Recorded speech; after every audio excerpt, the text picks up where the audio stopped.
Hello, and welcome back to the paddock. Today we are talking about the legend, Valentino Rossi. This episode is going to be a little long because he had an amazing career. So grab a drink and let's get ready. On today's episode, you have Ito, Melissa, with LeAnne and Chelsea behind the scenes, and myself, Hannah. So let's just dive on who is Valentino Rossi. So, Valentino Rossi is an Italian racing driver and a retired Grand Prix motorcycle world champion. He is known for two nicknames. One, the Doctor, which was famously on all his racing suits, and Valley Yellow for the crowds and the incorporation in almost every helmet, racing slash livery design. Rossi was born in Urbino in the Machi region of Italy. And shortly after, the family actually ended up moving to, apologize in advance, I am going to butcher this name, but Tavilla. And he is actually the son of a former motorcycle racer, Gazzano Rossi. Valentino Rossi began riding at a very young age, as, and I'm going to go by his nickname here because that's how I prefer to call him. So, just so you're aware, Val's first racing love was not a bike. However, it was karting. Now, let's go ahead and start from the beginning, where I'm going to pass it on over to Mel to talk about his early and junior career. Yeah, like Hannah mentioned, Valentino's started his motorsport career with karting. And why exactly? His mother was concerned for his safety. That's it. So his father decided to get Valentino a kart rather than a bike. And fun fact about his kart, his dad actually replaced a 60cc motor with a 100cc nation kart motor. And think how fast that is going for a 5-year-old driving a kart. Very fast. So he later on went to win the regional kart championship in 1990, where afterwards he started partaking in mini moto. And before the end of 1991, he had already won numerous races. However, Valentino continued to kart and finished fifth in the national kart championship in Parma. Him and his father looked into moving into the Italian 100cc series and others as well, as this would have been the path that maybe would have led to a possible F1 career. But since karting comes with a high cost, this did lead him to make the decision to focus on mini moto only. And for the next 2 years, Valentino would continue to learn all about mini moto racing. Now, in late 1993, with the help of his father, Virginia Ferrari, Claudio Castiglioni, and Cavia factory racing team manager Claudio Lusardi, sorry for all those mispronunciations, beautiful names though, Valentino was able to compete in the 125cc Italian Sport Production Championship alongside teammate Vittoriano Grasecci. Again, I am very sorry. And in his first race meet with the team, he did damage his motorcycle in the first corner crash, literally less than 100 meters from the pit lane. He ended up finishing in ninth that weekend. Now, even though his first season in the championship did have its ups and downs, Valentino was able to get pole position in the last race of the season and would finish on the podium that weekend. By 1994, Valentino raced in the Italian 125cc championship with a prototype named Sandorni that was using a Rotex engine. And fun fact, the mechanic who built the bike, Guido Macchini, who also rode bikes, had a document later on released in 2016 that explains the work that went into this bike and his relationship with Valentino. So I thought that was kind of neat, and I probably will look into that later on. And then by 1995, Valentino made his change to Aprilia and won the Italian 125cc championship and placed third in the European Championship. Now, Valentino made his debut in 1996 in the Grand Prix motorcycle racing. In this season, he had his first podium where he finished third at the Austrian Grand Prix. And at the following event, he got his first pole position and first win at the Czech Republic Grand Prix on the ACG Aprilia RS 125R.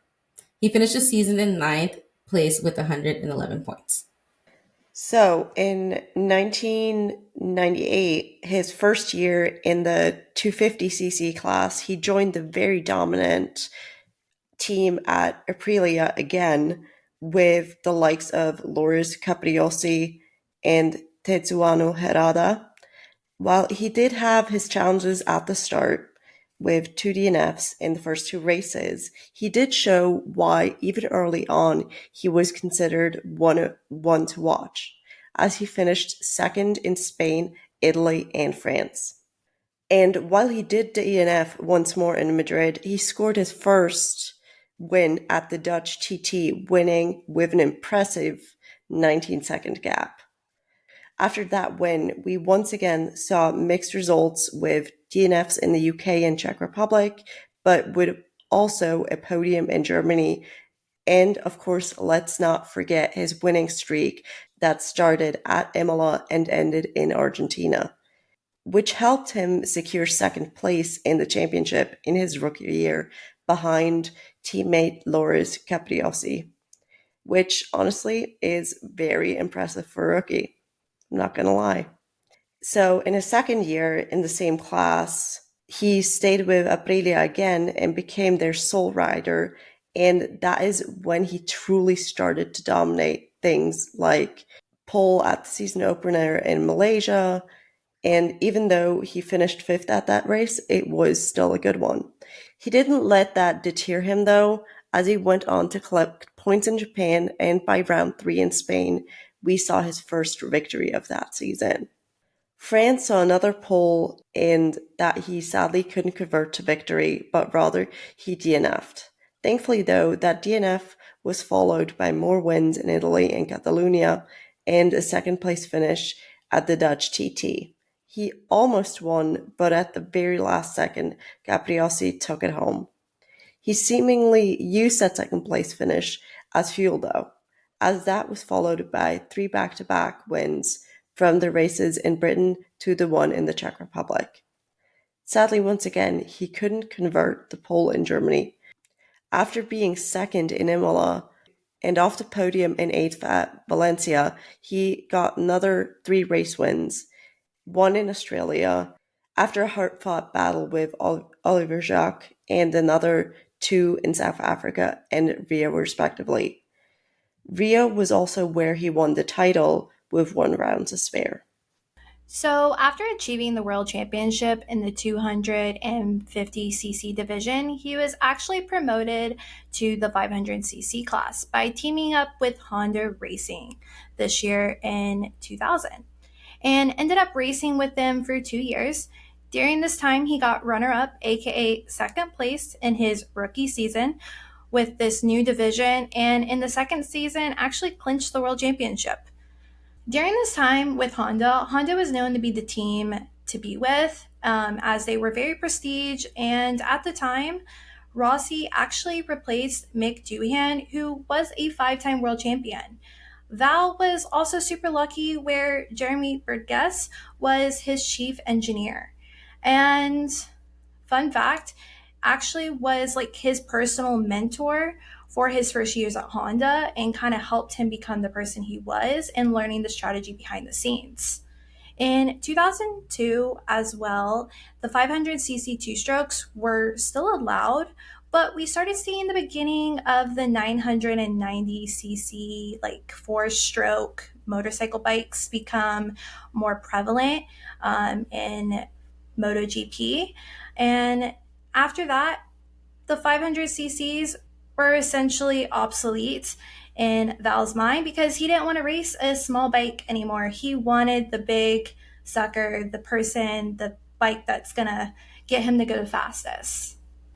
Yeah, and that he did because in 2002, Valentino started off the year strong in MotoGP with Honda.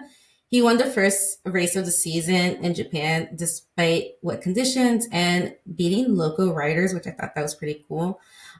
He took pole position in the first 5 races of the season, and although Valentino also had to retire at a race one time in Czech Republic during the season, this was just the only DNF the whole season before winning back-to-back races in Portugal and Rio. He finished the season in fourth, winning 11 races in 2002. And by 2003, Valentino continued to dominate the MotoGP world. And again, in Japan, he took pole position and won. But unfortunately, that was overlooked due to the passing of Japanese rider Jaijiro Kato. Again, I'm sorry for the mispronunciation. That weekend. And then at the Austrian Grand Prix at Phillip Island, many spectators considered this to be one of Valentino's greatest career moments due to the circumstances of that weekend. He had a 10-second penalty due to overtaking another rider under yellow flags. And after serving the penalty, Valentino went on to win the race with more than a 15-second lead gap. He ended up winning the 2003 title in Malaysia, and he won the final race at the Valisian community with special livery that had marked his last race with Honda. During the season, there was speculation that the reason for Rossi's success is due to the dominance of the RC 211V instead of his talent alone. And that kind of sounds familiar in the F1 world. Kind of thought that's kind of ironic how it happens everywhere. But there was also rumors of Valentino possibly moving on to Ducati, which of course the Italian press went crazy because ideally he's Italian. Why wouldn't you want him to be driving for an Italian team? But years later, Valentino explained he chose his next team over Ducati due to feeling like his mindset Ducati was similar to what he was trying to leave from Honda.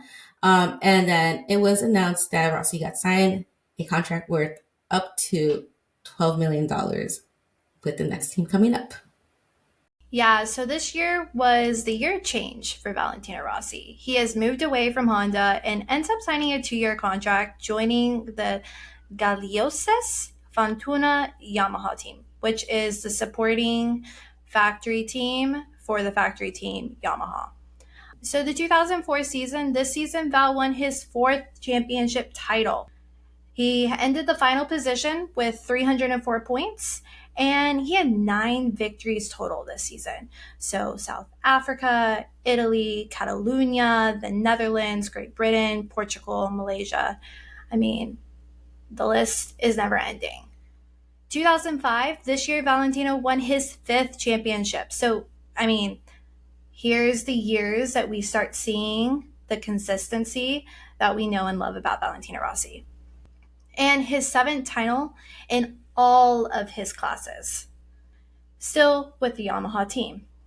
His final position was first with 367 points, and he had 11 victories this year with Spain, China, France, Italy, etc. Now, 2006. The season was very difficult for him and in many respects very unsuccessful for Valentino Rossi, but there were also many beautiful victories. So it actually happened both, like you had like an up and fail of falls with technical problems, and that's why Rossi could finish the championship only in 2nd place runner-up, joined by now the new name Camel Yamaha team. So Camel became the new sponsor of Yamaha, so you started seeing that name come a little bit more prevalent. The final position was 2nd with 247 points and 5 victories total that year. So Qatar, Italy, Catalonia, Germany, and Malaysia. 2007, he took 3rd place in the championship with only 241 points in the draw. 4 victories total. And as sad as it is to admit, this was actually his lowest championship position at the time since his first season in 1996. So that was a little hard for him and his mental health because he's like so used to winning and so used to dominating. And then you start seeing the little bit of a struggle and you're just like, what's going on? So 2008, Rossi wins his 6th title in the ultimate class and 8 in all the classes total. Finishes the championship with 373 points in the draw. 9 victories total: China, France, Italy, USA, San Marino, Indianapolis. That was the first and only year that they raced in Indianapolis. Japan, Malaysia, Czech Republic, you name it. 2009, Rossi wins his 7th title in the ultimate class and 9 in all the classes. Finishes the championship with 306 points, 6 victories that season. Spain, Netherlands, Germany, San Marino, etc. 2010. So he went into the season having 2 consecutive titles. And once again, Val was the favorite to win the championship going into the season. But at the end, took third place in the championship with only 233 points and 2 victories total for the year. So while we had a pretty dominant time with him at Yamaha, and pretty big consistency, we started to notice a little incline, and he was just like, what's next for me? Maybe this last year with the technical problems is just not it. Yes, and due to that, in 2011, in a still somewhat stunning move, he left Yamaha for Ducati, which sadly resulted in his first winless season in a while. He finished 7th in the championship with 211 points behind the champion Casey Stoner. The following year, 2012, proved slightly better. He secured 6th place finish in the championship with 187 points behind the champion Jorge Lorenzo, though throughout his time at Ducati, he consistently struggled with the bike, encountering mixed results and technical challenges. Hence, he ended up returning to Yamaha for 2013. Yeah, and one of the main reasons that he ended up returning to Yamaha was because he knew what he was getting from them. And he knew that for a very long time, from 2000 to 2010, there were more consistencies than technical issues. So we see him return back in 2013 to Yamaha. And in 2013, he took fourth place in the championship with 237 points and only 1 victory that season. 2014, he took second place in the championship with 295 points and had 2 victories at San Marino and Phillip Islands. This year, Rossi announced the departure and conclusion of his long collaboration with his chief crew, Jeremy Burgess, and was replaced by Silvana Garabusta. Sorry if I said that wrong. And this ended up being just like that end of an old chapter, start of a new. 2015, Rossi takes the second place in the championship with 325 points. He had 4 victories at Qatar, Argentina, Netherlands, and Great Britain. This was the year where he achieved his 200th race in his Grand Prix career. For all the Rossi Marc Marquez fans out there, this was also the year the controversial rivalry between them really got cemented in stone and began. And you would even see them again in 2016 at the Catalan Grand Prix, and furthermore in the rest of their racing career. But we're not going to talk about this race or in this episode, because we could talk about it for hours. Now, 2016. Leading up to the 2016, Val's career was a little unknown, and right before the season began, it was officially actually announced that he will continue his career while keeping his contract with the factory Yamaha team until 2018.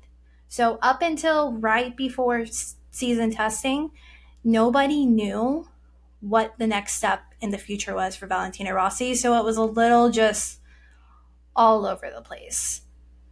This year, Val took second place in the championship with 249 points, 2 victories overall. And fun fact, this year he got his 52nd pole position overall in his career standings. And in Spain, he led the race from the start to finish, except I think like 1 or 2 corners. And this race marked the first time in his Moto GP career that Rossi led every lap of the race from pole position to the finish line. And that's not normal for like MotoGP races to like do that the whole time, because it's crazy and those turns are insane. Fun fact. 2017. Rossi suffered a difficult winter testing period this season, and Rossi finished 5th in the championship with only 208 points, his lowest position since his final season with Ducati in 2012, and ended up being 90 points behind Marc Marquez. After The race at Silverstone, Rossi actually suffered a motocross crash in late August where he suffered displaced fractures in the tibia and fibula of his right leg. He suffered these injuries on the same leg that he previously broke in his high speed crash in 2010, and it ended up putting him out of contention, aka out of the race, and required surgery and missing his home race in San Marino. He was very upset. But despite that, he ended up getting 6 victories that year at Qatar, Argentina, the US GP, Dutch, Great Britain, and Australian GP. So let's move on to 2018. He extended his contract with Yamaha once again until 2020. And the season sadly was marked by struggles for Yamaha with the YZR M1, facing issues like cornering, traction, and tire temperature. Despite challenges, Rossi secured podium finishes and a pole position, but had a winless season, finishing third in the championship. In 2019, the Yamaha riders, including Rossi, faced mixed feelings about the new YZR M1. Rossi experienced ups and downs, including podium finishes in Qatar and Argentina, but suffered 3 consecutive retirements as well.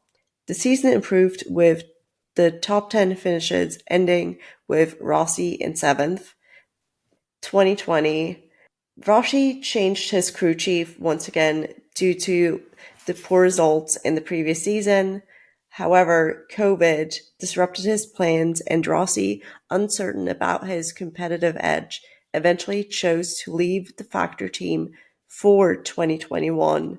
Though during 2020, the Yamaha YZRM1 showed improvements in preseason testing and also throughout the season. Rossi had a podium in Andalusia, but faced retirements due to technical issues and crashes. And of course, like so many others, COVID affected him too because it led him to miss races and also have a lot of retirements. Despite these challenges, Rossi continued racing, overcoming a false positive COVID test towards the end of the season even.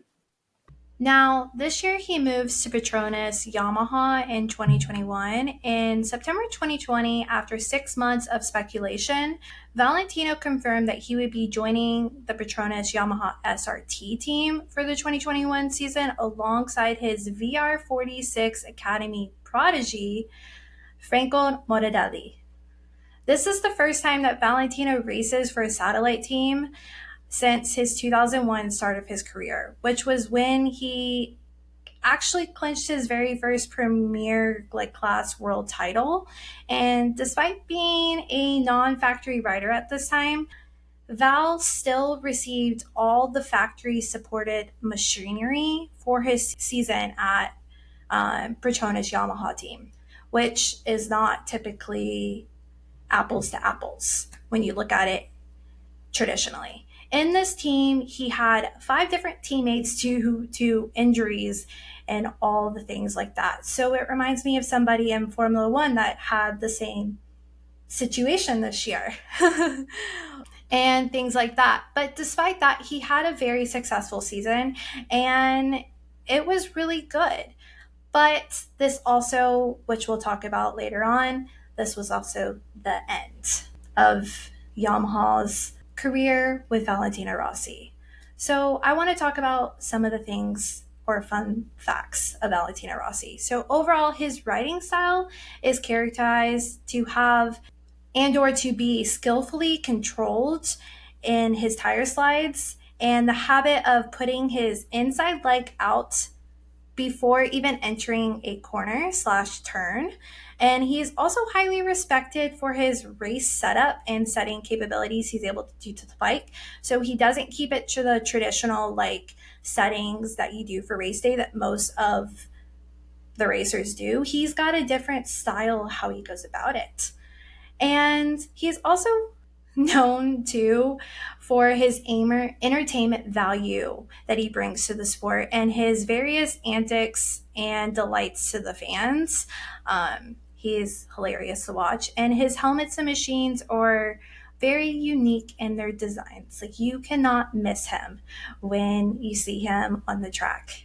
And another fun fact, Valentino Rossi has won GP races in 7 different motorcycle classes: the 125cc Aprilia, the 250cc Aprilia, 500cc Honda, 990cc Yamaha, 800cc Yamaha, and the 1000cc Yamaha.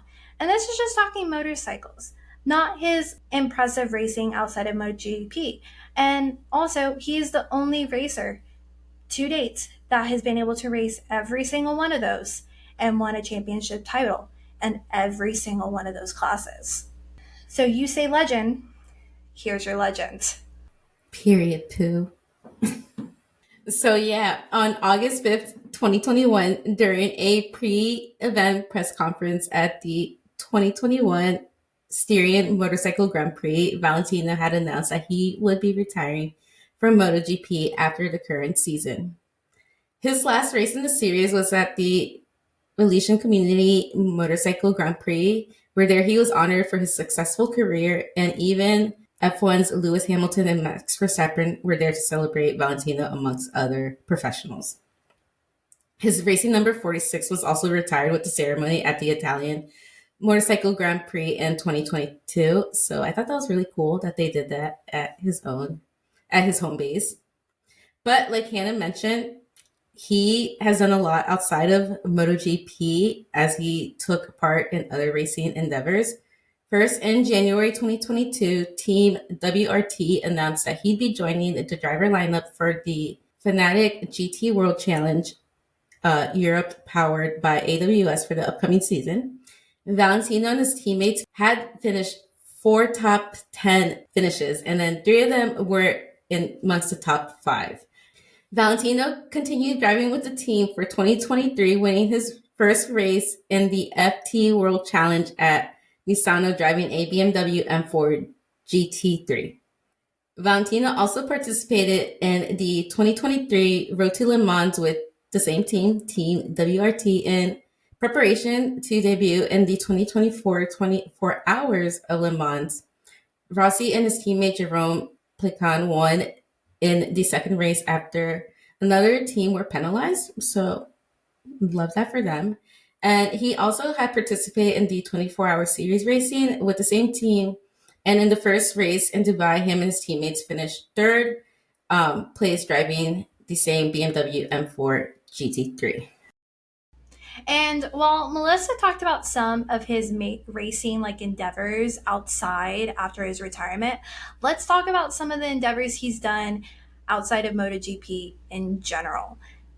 And while we won't dive much into these, some fun facts that you might not know is he actually was really widely known to kind of dabble in almost every racing sport out there. He got to ride in a car for Formula One, Lewis Hamilton to be exact. He did the Suzuka 8 Hours. He did Rally Car. He did the Blancpain Endurance Series. He did the Gulf 12-Hour GT car. He did the motocross and flat track racing, GT World Challenge, and lastly, the Le Mans.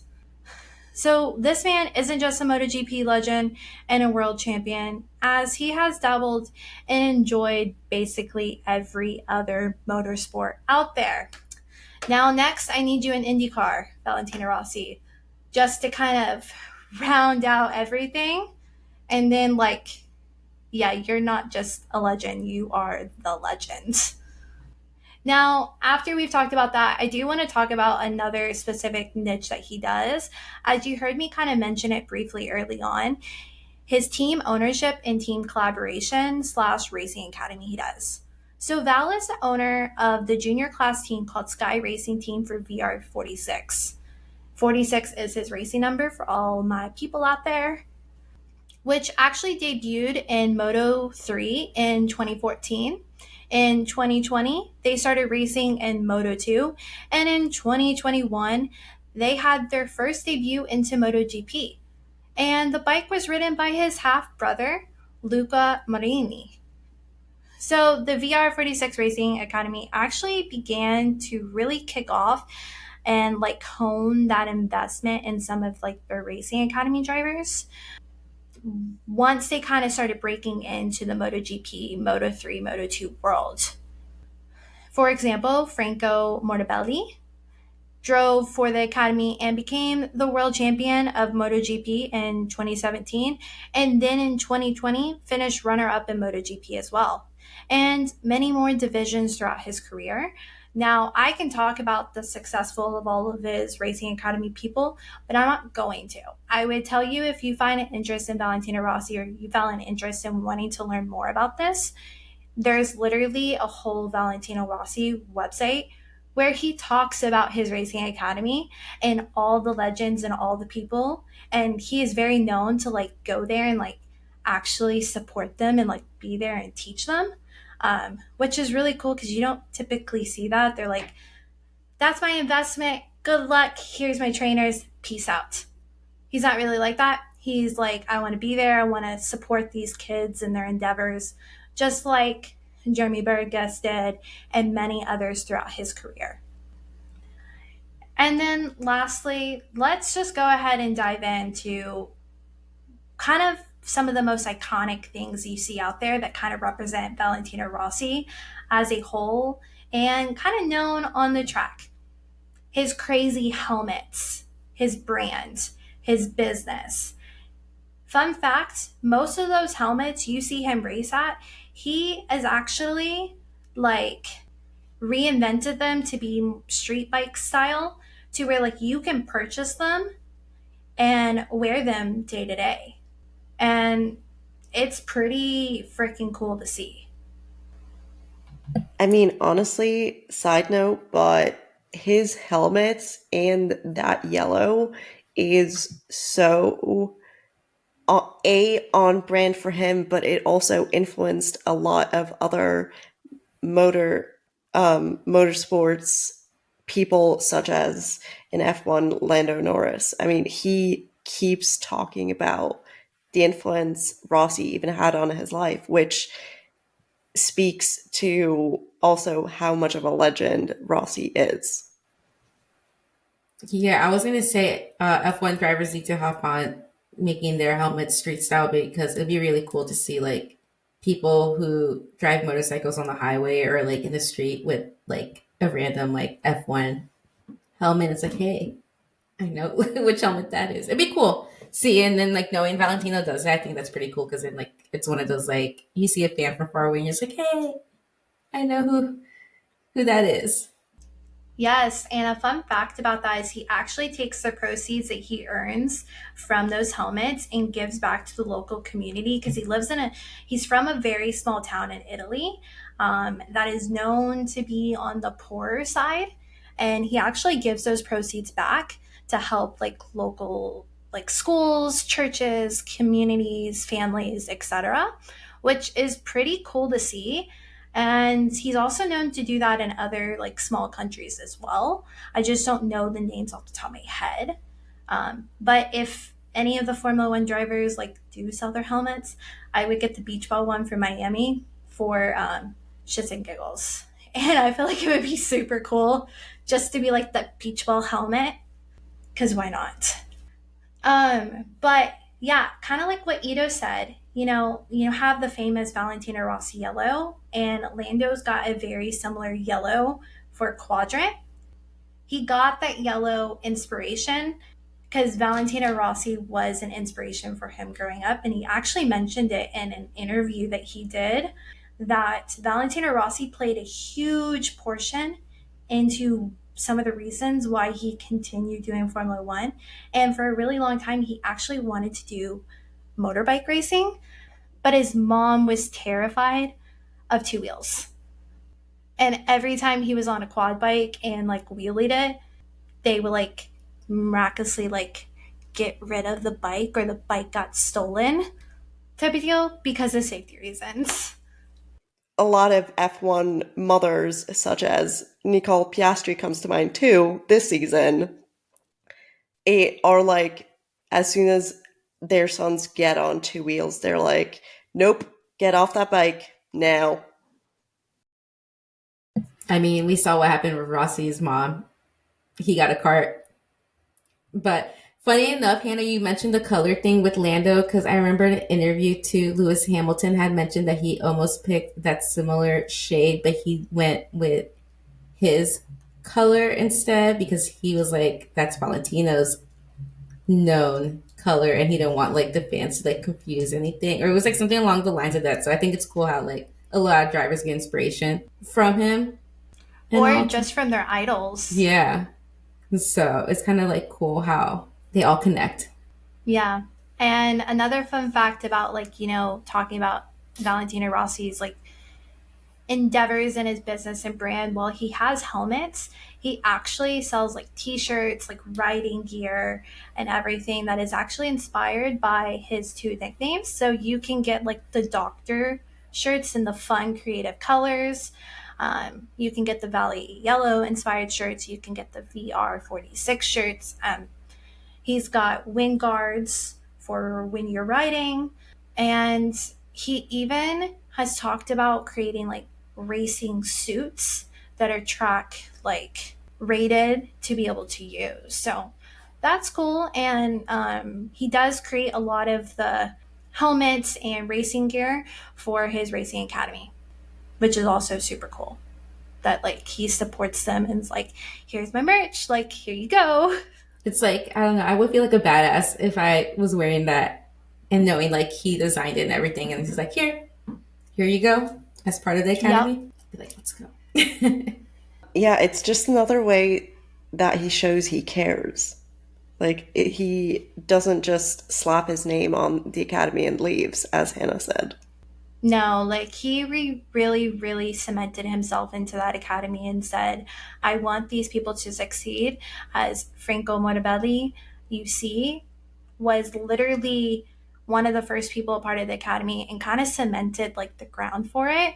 And kind of was, when you look back at that, you go, well, this person succeeded from the support that that academy gave him and that Valentino Rossi gave him, and is still known to be a really good driver and still is a MotoGP driver to this day. And like Luca Marini, he's a MotoGP driver. It shows like it's a proven track record. But I did want to just touch that in reference to his helmets. I am very fortunate to have purchased two of his helmets before. I do not actually have them with me because I am still moving into this new apartment. So apologies, I wanted them for this episode.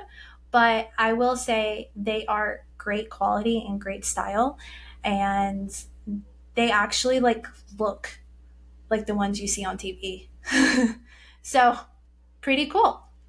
But they're not rated the same. For anybody who thinks that they're exact replica, they're not rated the same, so they are a little different from like the inside padding. So if you think you're getting an exact replica, close but not 100%. And to kind of round out the episode, I wanted to bring up a quote by him. And this quote is kind of more of a fun fact than anything else. So Valentino Rossi is actually the only driver to have won a world championship in every single class that's out there. And kind of like I mentioned, this man is an absolute legend and has dominated in everything he's been put in. Let's be honest.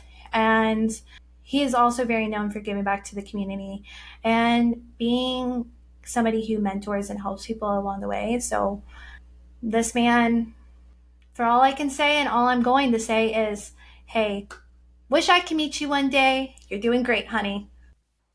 That wraps up another episode about a motorsport legend. What other legends would you like to hear us talk about? Let us know on our socials. Everywhere, we are at Paddock Girls Podcast, except Twitter. There you can find us at Paddock Girls Pod.